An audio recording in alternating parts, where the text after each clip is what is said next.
Ratio analysis.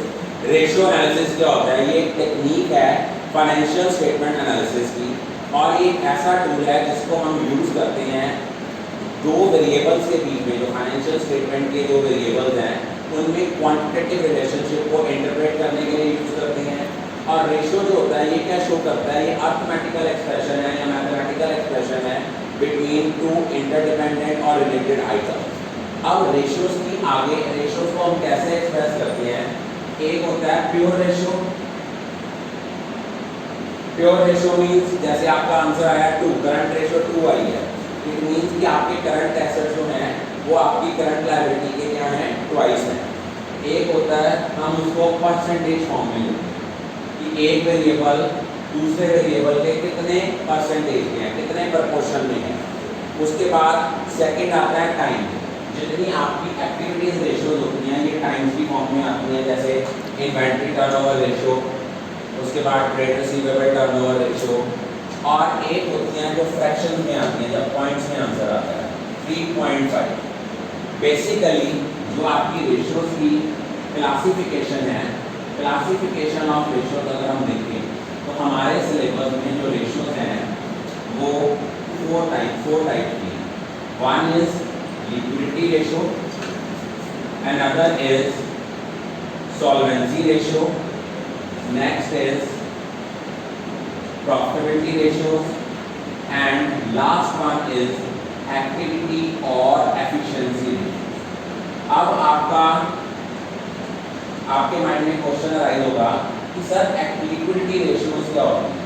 Liquidity का मतलब क्या होता है? सबसे पहले ये समझो लिक्विडिटी क्या होती है। लिक्विडिटी का मतलब होता है ability of a firm to pay its short term debt, कि एक फर्म की कितनी एबिलिटी है कि वो शॉर्ट टर्म डेट लायबिलिटीज को पे करने में कितनी एबल है, उसको हम लोग बोलते हैं लिक्विडिटी। और जो रेशियोज हमारी लिक्विडिटी पोजीशन को डिटरमिन करती हैं उनको बोलते हैं लिक्विडिटी रेशियोज। सॉल्वेंसी क्या होती है? Ability of a firm to pay its long term debt, कि एक फर्म की कितनी एबिलिटी है कि वो अपनी लॉन्ग टर्म लायबिलिटीज को पे कर सकती है। उसके लिए हम क्या बोलते हैं? उसके लिए टर्म यूज करते हैं सॉल्वेंसी। और जो रेशियोज हमारी सॉल्वेंसी पोजीशन को डिटरमिन करने में यूज होती हैं उनको बोलते हैं सॉल्वेंसी रेशियोज। अब बेसिकली हमारे रेशियो एनालिसिस के ऑब्जेक्टिव्स क्या हैं? बेसिकली इनका ऑब्जेक्टिव है कि जो आपकी अकाउंटिंग इंफॉर्मेशन है इनको सिंप्लीफाई करना, आपकी लिक्विडिटी, सॉल्वेंसी, प्रॉफिटेबिलिटी और एफिशिएंसी जो है उसको डिटरमिन करना, ये असेस करना कि एक फर्म की ऑपरेटिंग एफिशिएंसी क्या है, क्या वो अपने रिसोर्सेज का ऑप्टिमम यूटिलाइजेशन कर रहे हैं कि नहीं कर रहे हैं। उसके बाद ये डिटरमिन करना कि बिजनेस की प्रॉफिटेबिलिटी पोजीशन कैसी है, या कंपैरिजन करना एक फर्म का दूसरी फर्म के साथ, या एक फर्म की परफॉर्मेंस का एक साल की परफॉर्मेंस का दूसरे साल की परफॉर्मेंस के साथ। अब रेशियोज के फायदे क्या हैं? रेशियोज जो है ये एक बड़ा इंपॉर्टेंट टूल है फाइनेंशियल स्टेटमेंट एनालिसिस का। जितने बैंकर्स हैं, इन्वेस्टर्स हैं, क्रेडिटर्स हैं, वो आपकी बैलेंस शीट और स्टेटमेंट ऑफ P&L को एनालिसिस करते हैं रेशियोज के थ्रू कंपेयर कैलकुलेट करके। इससे डाटा बहुत सिंप्लीफाई हो जाता है। जब आपको पता लग जाता है कि एक वेरिएबल दूसरे वेरिएबल के कंपैरेटिवली इतना है तो उससे आपका डिसीजन लेना ज़्यादा ईजी हो जाता है। इससे हमें ये पता लग जाता है कि हमारी ऑपरेटिंग एफिशिएंसीज क्या हैं, क्या हम अपने रिसोर्सेज की ऑप्टिमम यूटिलाइजेशन कर रहे हैं कि नहीं कर रहे हैं, या फोरकास्टिंग कोई एस्टीमेट लगाना कि जैसे पिछले सालों का प्रॉफिट का ट्रेंड आ रहा है कि 2018 में हमारा नेट प्रॉफिट रेशो थी 10%, फिर हुई 15%, फिर हुई 20%, तो इस साल हम अंदाज़ा लगा लेते हैं कि इस साल हमारी 25% हो जाएगी। Useful in locating the weak areas, ये हमें बताते हैं कि हमारी शॉर्ट टर्म्स क्या हैं, हमारी कौन कौन से वीक पॉइंट्स हैं और उनको हमने कैसे ओवरकम करना है।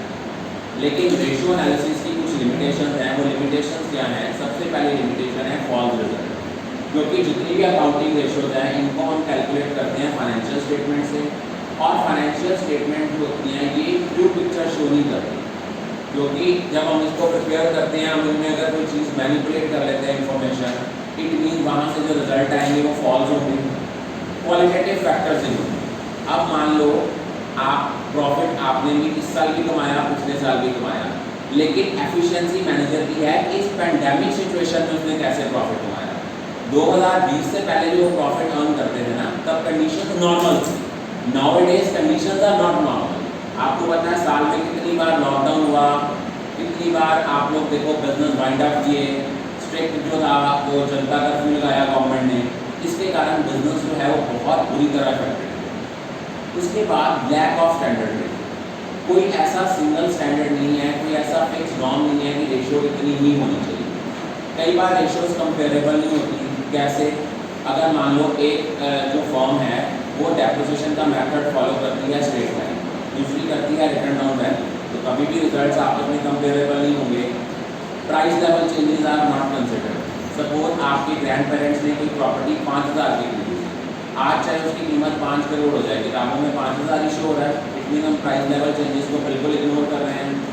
विंडो ड्रेसिंग, आपको भी पता है जब हमने बैंक से लोन लेना होता है, we need audited financial statement of last 3 year. हम लोग क्या करते हैं जब लोन लेना होता है तब अपनी रिटर्न फाइल करके वो करते हैं, वो क्या करते हैं, वो मैनिपुलेटेड फिगर्स हैं। इट मीन्स विंडो ड्रेसिंग का मतलब होता है to show more than what we have, वो जान के अपने आप को ज़्यादा अच्छा शो करते हैं ताकि उनका लोन जो है वो सैंक्शन हो सके। पर्सनल बायस, पर्सनल जजमेंट जो है ये भी बड़ा इंपॉर्टेंट रोल प्ले करती हैं फाइनेंशियल स्टेटमेंट्स को बनाने में। इसलिए हम कह सकते हैं कि फाइनेंशियल स्टेटमेंट जो है these are not free from the limitation. Liquidity ratios में हमारे सिलेबस में 2 रेशियोज हैं, one is current ratio, another is quick ratio. Current ratio क्या होता है? करंट रेशियो का मतलब होता है कि when we compare current assets with the current liability. Current ratio का फॉर्मूला होता है current assets over current liability. इसमें हम लोग ये डिटरमिन करते हैं कि आपके करंट एसेट, आपकी करंट लायबिलिटीज के कितने नंबर ऑफ करंट। और जब हम रेशियो एनालिसिस के लिए, करंट रेशियो के लिए करंट एसेट्स निकालते हैं तो इन्वेंट्रीज में से माइंड में रखना, ना तो लूज लेने हैं ना स्टोर्स एंड स्पेयर्स लेने हैं। अदरवाइज करंट एसेट्स को लर्न करने का एक शॉर्ट टेक बताया था, that is trisco. Trade receivables, inventories, short term loans and advances, current investment, cash and cash equivalent and other current assets. लेकिन इन्वेंट्रीज में स्टॉक, स्टोर्स एंड स्पेयर्स और लूज टूल्स इसको कंसिडर नहीं करना while calculating current assets for the calculation of current ratios. Current liabilities को learn करने का तरीका मैंने आपको बताया था, दैट इज आपका था toss, trade payables, other current liability, short term borrowing and short term provision. अब आपकी करंट रेशियो का एक स्टैंडर्ड क्या है कि current ratio should be 2:1। Ideal क्या है? करंट एसेट्स आपकी करंट लायबिलिटीज के 2 टाइम्स होनी चाहिए। एक होती है क्विक रेशियो और लिक्विड रेशियो। क्विक रेशियो और लिक्विड रेशियो क्या होती है? क्विक रेशियो और लिक्विड रेशियो निकालने का फॉर्मूला होता है क्विक एसेट्स या liquid assets over current liability. अब देखो क्विक एसेट्स क्या होते हैं? करंट एसेट्स में कुछ ऐसे एसेट्स होते हैं which are not readily encashable. When we exclude that assets from the current asset, we calculate the quick asset. और क्विक एसेट्स में अगर हम इन्वेंट्री और प्रीपेड एक्सपेंसेस को माइनस कर देते हैं तो हमारे पास क्या आ जाता है? Quick assets. और इसका स्टैंडर्ड है that it should be 1:1, means quick assets should be equal to your current liability. और एग्जामिनर यूटिलिटी पेपर में क्वेश्चन पूछता है why quick ratio is more reliable as compared to current ratio, because quick ratio tells us the relation between quick assets and current liabilities, and quick assets are those current assets which are readily encashable. और इसका ideal standard जो है that is 1:1, means कि ये आपके जो quick assets हैं it should be equal to your current liability. Is it okay? Clear?